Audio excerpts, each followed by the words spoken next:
It's Tuesday, and I'm going to do part 3 of the series that I've been doing on shadows of Christ. Now, I get that shadows term from the author of Hebrews. He talked about things in the Old Testament being shadows of good things to come, basically shadows of the Christ and what he would do. So in chapter 11, he devotes the entire chapter to well over a dozen men and women from Old Testament history who obtained a good report by faith. Now, these are definitely shadows of Christ and his faith, but they're only shadows. What their faith couldn't do, Christ's faith did. I mentioned that in other videos, and it's important to always remember that.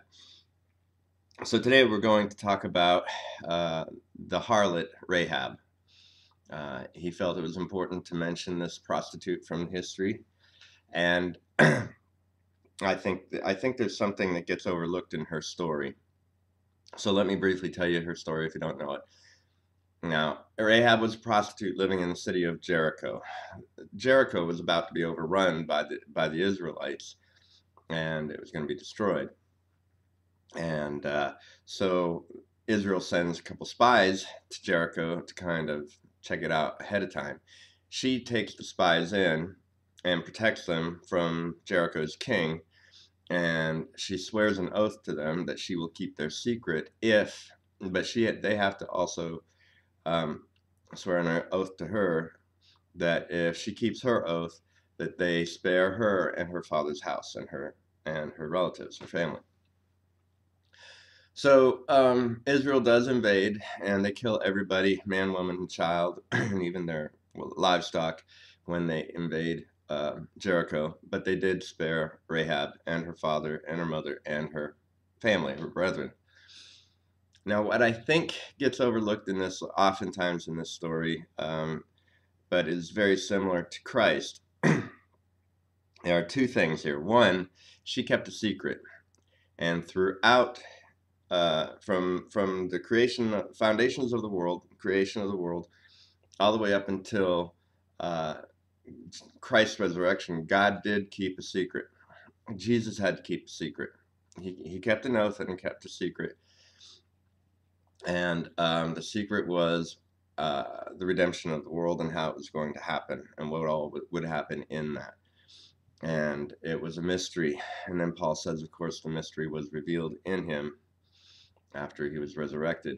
And Jesus even explained to his disciples after he was resurrected why all these things from the scriptures had to be done and how he had to fulfill them. So she kept a secret, Jesus kept a secret. And the other thing to point out is the author seems to make a big deal in Hebrews about the fact that because of her faith, she did not perish with the unbelievers, as the author says it. But I think everybody overlooks the fact that that her father, her mother, her brethren, they were also saved. But it wasn't because of their belief, it wasn't because of their faith, it was because of Rahab's faith. So because of the faith of one prostitute, this entire family was saved. And here's where it comes down to Jesus. Because of one man and his faith, the whole world was saved.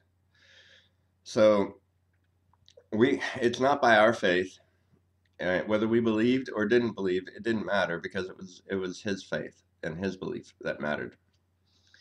And the author, again, I have to point out, at the very end of all these examples of these great people that the author is honoring in this chapter, he says at the end, and these all, having obtained a good report through faith, received not the promise, God having provided some better thing for us, that they without us should not be made perfect. And see, what Christ's faith did in the work of the cross was it made everyone perfect, from Adam all the way through all of humanity. See, Noah, his faith did not achieve perfection, nor did Joseph, nor did Abraham or Rahab. Their faith only obtained a good report for something that happened back then, but they were not made perfect because of it. They were not made perfect until we were all made perfect all at the same time in one event through Jesus Christ at the cross. That is the key point of all of this. So yes, Rahab, her faith did obtain a good report, and it was because of her faith that her family was saved, and Jesus provided something better for us, according to the author. He provided life and salvation for all of us. I hope that made sense, and I'm hoping you're having a good week.